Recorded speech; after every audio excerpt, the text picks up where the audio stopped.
What is up, YouTube? I am Reckless, and today we're going to be talking about the UAV. A little bit about the history of it, what it does, basically just everything UAV, and then SATCOM, obviously, because it was different in Ghosts. And what happened to it, how it's changed over the years, and should it come back, and possibly, what should it be like in the future, in my opinion? Because I know a lot of people miss the UAV and they desperately want the UAV back because it's how they got their kill streaks, etc. But we're gonna get into that a little bit. But yeah, my opinion kind of differs on it a little bit. So first of all, the gameplay we're gonna be watching is me going through 3 different Call of Duty games. They're not full gameplays, they're just kind of clips of me getting UAVs, showing what the UAV does, etc. And the first one is Black Ops, because up until Black Ops, Call of Duty 4 through Black Ops, they all kind of used the UAV the same way. Then Black Ops 2, because even though the UAV, the way it acted was the same, the way you got it was a little bit differently. And then there's going to be some Ghosts, because it changed drastically whenever Call of Duty Ghosts came out.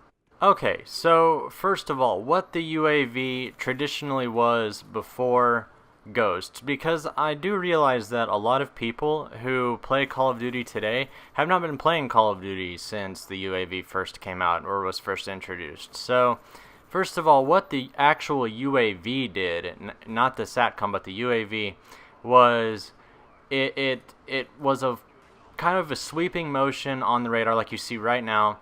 And well, actually right now I think there's a Blackbird up, but it reveals the dots of the locations of people not wearing any kind of UAV blocker. We'll get to that in a minute. And it revealed the position of every enemy on the minimap. So how you got the UAV, starting with Call of Duty 4. Before that, there was no UAV to speak of, or score streaks of any kind. There was a minimap, but it was more of just kind of a compass. I don't even think it had the map on it. It was just a circle. And it kind of revealed the position of people shooting in that circle, but it's kind of more like Halo. Anyway, so Call of Duty 4 introduced kill streaks, and with kill streaks there were 3, 5, and 7. They were default, you could not change them, and number 3, your third kill would give you a UAV. Call of Duty 5 World at War was the same thing, but it was called the spy plane, just like it was in Black Ops 1, the original. I always feel like I have to say Black Ops 1 instead of Black Ops, but yeah, it was called the spy plane, but absolutely nothing changed. Then came Modern Warfare 2. My lord, Modern Warfare 2. I know I say that every time I talk about Modern Warfare 2, but yeah. So basically with the UAV, nothing changed. However, you could actually choose your own kill streaks now. It did still remain one of the most popular and most used kill streaks in Modern Warfare 2, mainly because it was so easy to get, and it was so helpful to you in the game. But Modern Warfare 2 also introduced Hardline, which made it a 2 kill streak. Basically, Hardline, the way it was in Modern Warfare 2, was it took 1 kill off of whatever you were doing to get that kill streak. So then Black Ops came out, and absolutely nothing changed with the UAV. I mean, there were still pickable kill streaks, things like that, but the UAV was still a 3 kill streak, and people still chose it quite a bit. A lot of people just left it on there and chose other things as well. And of course there were still hardlines, so getting it at 2 kills made it very easy to get and very spammable. Then Modern Warfare 3, absolutely nothing changed, except the thing that did change in Modern Warfare 3 was the option to choose your strike package, different sets of score streaks that you could use. And you could use the specialist, which gave you more perks, etc. So then Black Ops 2 came back, and Black Ops 2 came out, and the UAV was back. Except now, instead of being a set number of kills or a set number of capturing objectives, and that was the other difference in Modern Warfare 3. You could capture a domination point or plant a bomb, and it would give you a point as well. And that's why they were called point streaks instead of kill streaks in that game. So then Black Ops 2. Like I said, it was different because there were point streaks now, and you had, or score streaks now, and you actually had to get a certain amount of score before you could actually call in your score streaks. And this was crazy. This revolutionized everything, and I thought this was great. This is like exactly the way that I think you should be rewarded for it, is by getting a certain amount of tags equal a certain amount of points, a certain amount of this equal a certain amount of points. But anyway, UAV nonetheless remained the same. It's just how, so far up until this point, the UAV has not changed one bit. And the only thing that has changed is how you can actually earn the reward. Whether it used to be kills, then it was in Modern Warfare 3 they added objectives, and then Black Ops 2, and now in Ghosts, thank goodness, it's with actual score. Kind of in Ghosts with score. And look at that, nice little hellstorm there. Anyway, now we get to Call of Duty Ghosts. Call of Duty Ghosts changed everything with the way the UAV worked, and I never heard the actual reasoning, but I assume it was because it was so easy to get and things like that. And we're going to kind of talk about the pros and cons here in a minute, but first, really quick, the SATCOM, if you put one down, then if an enemy was within, if you had a direct line of sight, or anyone on your team had a direct line of sight on the enemy, then it revealed them on the minimap as a constant dot like you see on the screen right now. And then if you put another one down while the first one was still active, then you get kind of a UAV effect like you had in all previous games. If you put another one down, and I kind of didn't mention this, but if you ever had more than one UAV active, it would make the sweeps happen more frequently, and that's what having 3 active SATCOMs does. If you manage to get 4 SATCOMs going at once, then you get what was a Blackbird, or an advanced UAV, or whatever it was ever called in previous Call of Duties. And what I didn't really go over that, but basically it was it revealed the direction of every enemy player on the minimap. But previously, there were counter UAV perks. It was called something different in almost every game, cold-blooded, but that did different. That's too much to go over. But there was always some kind of UAV blocker in the game, and a Blackbird that you could call in, which was usually around 8 kills in previous Call of Duties, it was always non-blockable. And a lot of people really liked that, or at least the people who could get them really liked that. So that's another thing that I think people are kind of upset about in Ghosts who liked the Blackbird, is that since the having 4 SATCOMs active is basically the same thing as a Blackbird, but since it has to do with SATCOMs, off the grid still keeps you off of the Blackbird. So anyway, I hope all that made sense. That was just the history. That was a little bit longer than I thought, so sorry about that. So right now I'm going to kind of go over my pros and cons list. If you have any questions about the history, if I left anything out, please leave that in the comments. So the question that a lot of people have been asking since the new Call of Duty is coming out is, how can we make everybody happy with the UAV, with the Blackbird? And watch, I get killed by this dog like 3 times in a row. This made me so aggravated. So the question is, how can we make everyone happy? Well, we can't. It's not possible. It will never happen. And there's 2. But anyway, so I actually came up with a pros and cons list that I'm going to kind of go over right now. And so the pros are, it's been in every Call of Duty. There's 3, by the way. It's been in every Call of Duty, so I mean that kind of makes it a pro by itself, is that it's kind of a staple of the series. So I mean that's kind of a reason to have it in there. And I'm not saying that the UAV shouldn't be in, but we'll get to that.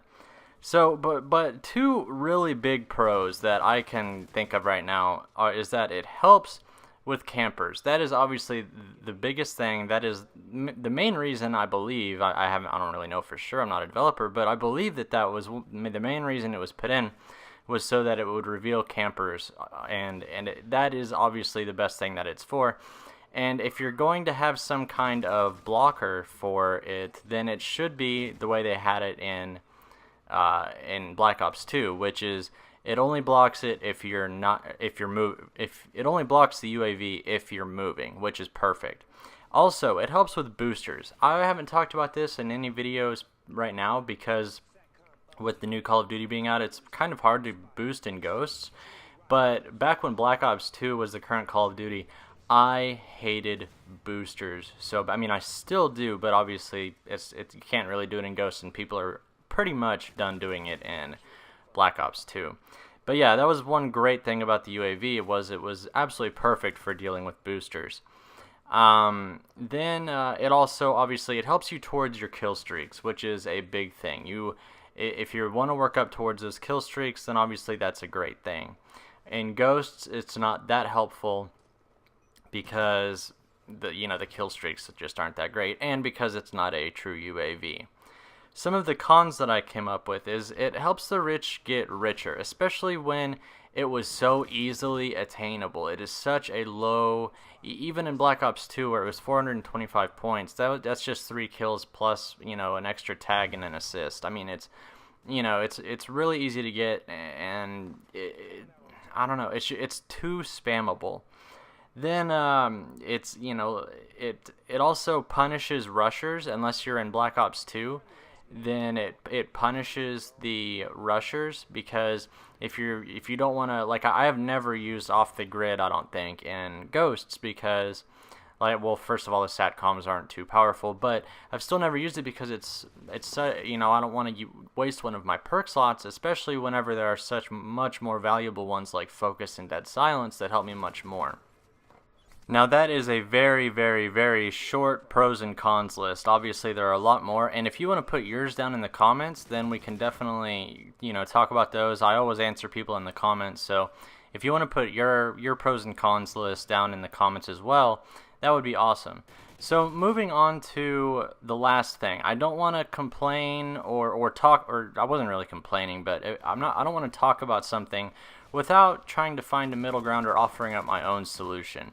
So some things that I think could be done that could help make more people happy, possibly in the next Call of Duty, is I honestly think that Ghosts had the right idea if the maps were bigger, because SATCOMs, as much as people absolutely hate them, and which I agree, because the maps are just too big for this and everything, but if the maps were smaller like they were in Black Ops 2, SATCOMs would have been a lot better, in my opinion, because that's one thing about it, is UAVs, was they were so easy for everyone just to throw up and to constantly have one up in the air. And I mean, you basically had everything, or everyone on the minimap exposed all the time, and that made it no fun, honestly. There was no challenge to it. But if you had SATCOMs on smaller maps, it would, first of all, it would make it a team-oriented thing, which I don't know if I went over this, but in Ghosts, SATCOMs, if you play in free-for-all, if you put one down, it's a UAV. So that's a little more fair,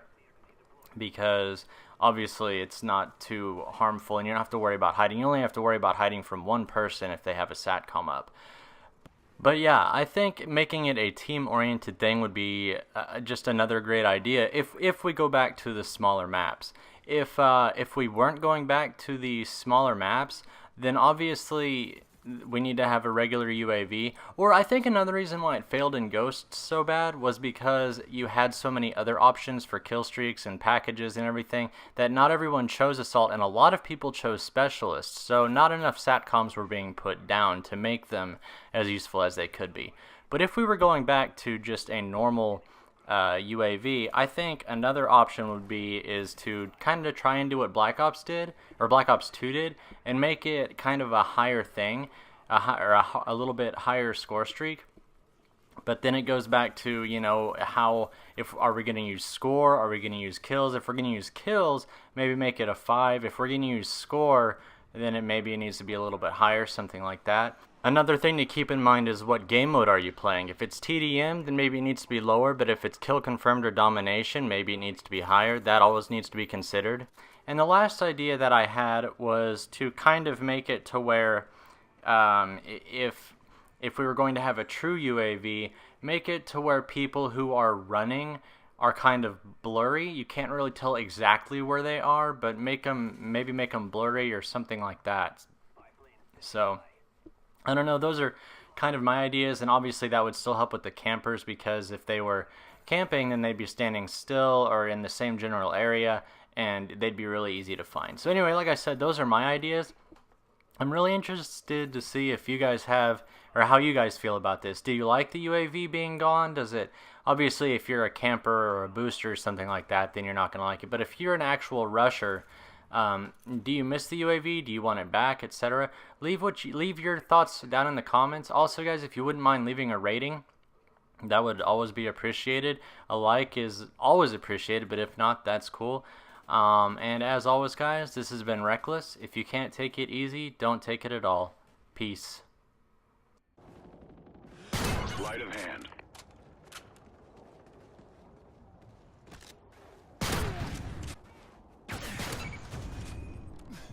Specialist bonus.